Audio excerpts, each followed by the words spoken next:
Okay guys, this is Nieman here with my DS Lite video FAQ.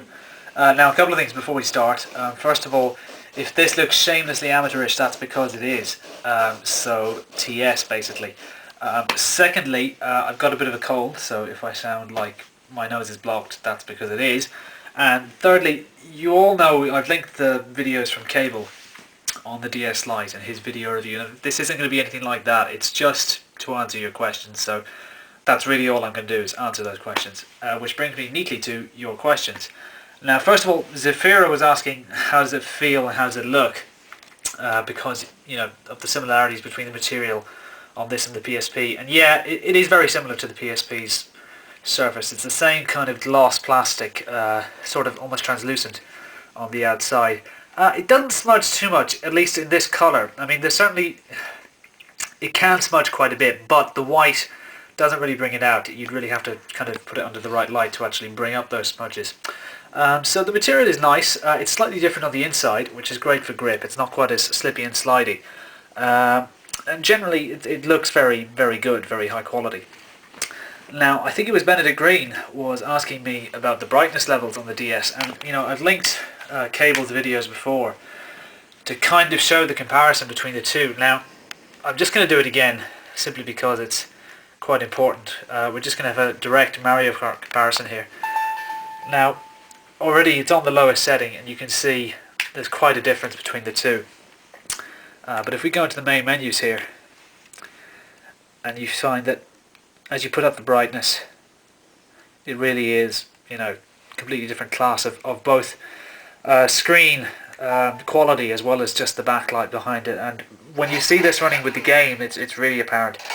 It really is a graphical difference, genuinely. It's more than just being a bit brighter. The game actually looks better on the DS Lite compared to the actual DS. Now we'll just wait till the sort of video comes on, and you'll see what I mean when you see the colours. I mean, it makes it look like a different game. You really are talking about a completely different level of screen. Much, much better quality. And it actually does make the game look better. Now, I'll just close these off for a while. Now, I think Spinfire XL was asking about whether I could get a comparison between the DS Lite on its brightest setting and the PSP on its charge setting. For screen brightness. Well, I couldn't, basically. So that's that. Now, you were also asking me about the mic position and whether it causes, you know, because it's in the middle now as opposed to on the bottom of the DS Lite, whether it causes lots of, you know, messy stuff on the screen, you know, spittle and whatnot for those of us with excess saliva. It doesn't really. I mean, so long as you're not, you know, sort of going Tasmanian devil on the thing, I mean, there's no reason that it should kind of steam up or fog up or anything like that. The mic's pretty responsive, so I haven't had any problems with it. Now that said, I don't really have too many games that use the mic, and I've kind of not played them much on this, but I haven't had any problems anyway, so unless you're, you know, really heavy on the breath, it should be fine. Now, Crohn's Kid was asking, you know, how do you hold it? Well, and whether it plays better when you hold it as well.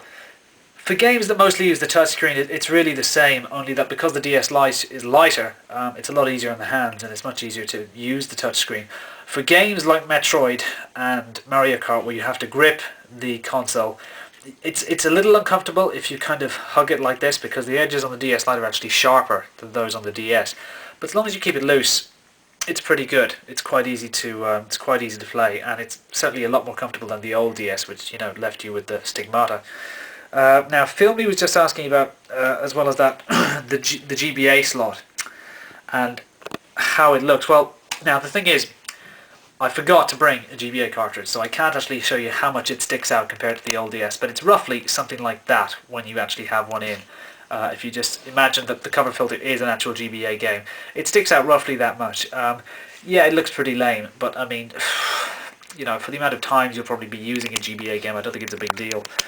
And Darunia was asking me a question about the Wi-Fi settings. Now, unfortunately, I simply don't understand the question. I think what you were saying is, when you trade in games, you know, how does that work when you have to transfer your Wi-Fi settings? Well, the thing is, you probably will lose your friend code if, let's say, you trade in your old DS for your DS Lite, which means that you won't have transferred it. But you can always set it up to the new settings on your new DS. I think you would lose your friend code though. I'm not 100% on that. I haven't really had the chance to try it out because I bought a DS Lite without trading it in, so that's something you'll just kind of have to find out yourself. But I don't think it'll be a big deal anyway. And that's pretty much it. So thanks for listening to my shamelessly amateurish video.